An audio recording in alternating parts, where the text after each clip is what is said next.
Welcome to the Richard Case channel. Richard was honoured to meet the person behind such songs as Time Goes By and The White Cliffs of Dover. She is the true Forsey sweetheart, Dame Vera Lynn. He was also privileged to visit the Dame Vera Lynn Trust for Children with Cerebral Palsy, with wonderful facilities for both children and parents. The Trust services are free of charge to parents and rely solely on funding. Dame Vera and her daughter Virginia have that magical touch, making you feel like one of the family, a gift that brought so much comfort to all those during the difficult times of World War II. With Dame Vera Lynn, and it's nice to meet you, Dame Vera Lynn. Thank you very much. And I've been playing your music all the way from Bristol all the way to here. Oh dear. And I loved every bit of music on there. I mean, We'll Meet Again is my favourite, and I think it's a favourite of everyone's. Well, yes, it's a song that goes with so many people, you know, yeah. Wherever they are. Yes. And there is, when you were in Burma, yes, did you used to keep a little book, a little red book? Yes, I did. Yes. I read it in your book, yeah. Yes. And you used to write all the notes. Because I wasn't supposed to take a diary with me, you see. I wasn't supposed to write anything down, but I sneaked this yes, in my little red book, which was a song in the 40s. Yeah. Called that in my little red book. And, well, otherwise I wouldn't have remembered where I went. No. It's amazing that you did that. It's all so foreign, you know, the places. I've got your book as well, and I recommend reading the book because the book is fascinating. I think it really brings home that time. You know, it brings home all the you know, what the people went through. You know, because I mean, my own mother, I can remember her crouching down when the air raid sirens went. Oh God, yes. And times that we don't know about nowadays, do we? Totally different. Rush into the shelters. Yeah. And what's your favourite song that you sang? What would be your favourite? Well, I suppose, you know, We'll Meet Again was the one that sort of stays in my memory more than any of them, because it was a song that people, it was a song of hope, and that people that were getting separated, and that they hoped they would meet again. And you said to me, it's a song that even now we can use it now, can't we? I mean, you think of the people that are out in the Middle East, and the soldiers, and everyone that's fighting, but not only that, the song is all about We'll Meet Again, and it's such a warm song. It adapts to any situation, you know, now or as well as in the past. The first song that I've got down is Up the Wooden Hill to Bedfordshire. Oh God, yes. In February 1936. Do you remember that one well? Yes, yeah. Up the wooden hill to Bedfordshire, heading for the land of dreams. It's lovely. Yes, it's just a child on their father's back, you know. Yeah. Carrying them upstairs.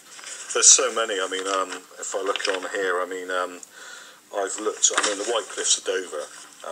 That is another one. Yes, well, that's one of the biggest songs of the war, wasn't it?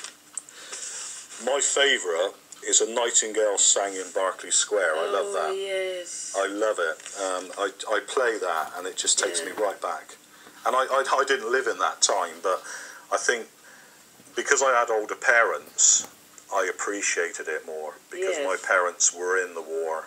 And I had the opportunity some time ago now of singing that in Berkeley Square. Did you? At a charity. At a charity one? A charity show, yes. Yeah. And I thought, I had to sing something, so I thought, well, I'm here in Berkeley Square, I'll sing along to it. Yes. I think also, I mean, you do a lot for charity, and I've been along to the children with cerebral palsy. Yes. And I want to get over that charity to people, because it's so vital that we get people to give money to it, isn't it? To help those children. Yes, well, it's been going some time now, and I've been involved with it for a long time.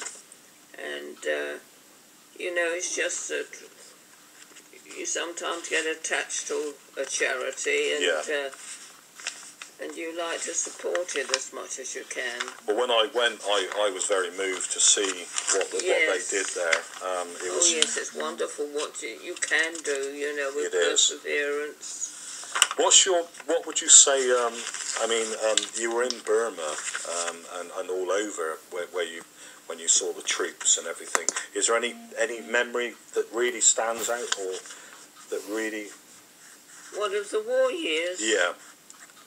Well, I mean, naturally, my trip over there meant an awful lot to me. I was glad to be able to do something, because I've been broadcasting on the radio for a long time, you know, giving messages to and from families to the boys over there, and I thought it would be nice to actually go over there and sing to them in person. I think your voice, you were the first number one. She was. Yeah, I mean, there's no doubt about it. You were the first number one.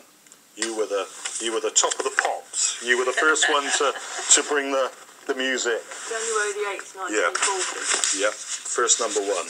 And I think, you know, I listen now to some of the music, and I don't think they could do. They have so many things that help them sing and everything else, but your voice was just so natural and so it's just so amazing. It was just your voice. Oh, thank you. And I'm so privileged to be with you today. And I just want to say before we go that you've got your book out as well about your life, which is worth reading. But we want to talk about the CD, because that's come out, hasn't it? That came out for D-Day, wasn't it? Yes, well, it's compiled of, you know, all the early songs. Yeah. And 4 never before released. Yeah.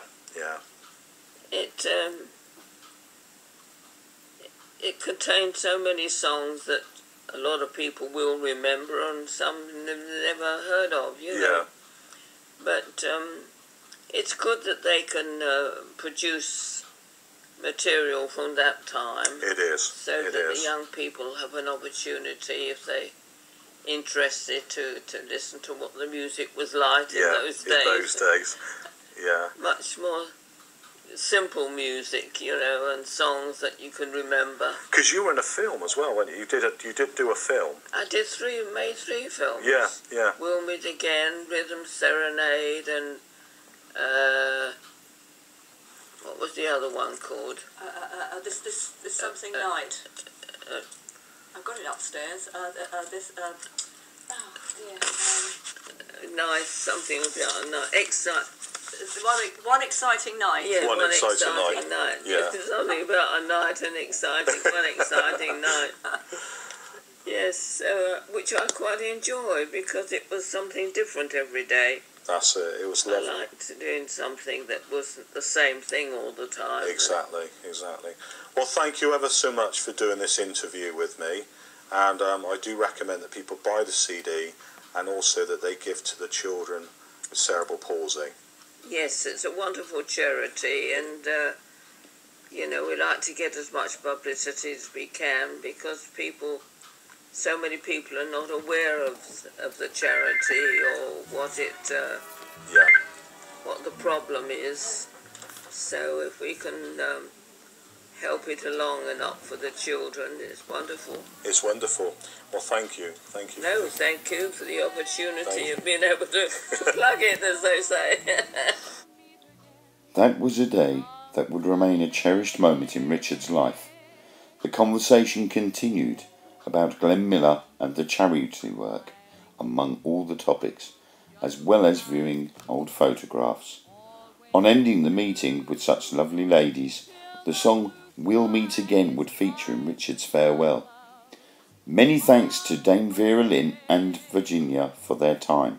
Also to the Dame Vera Lynn Trust for allowing Richard to see the fantastic work they do.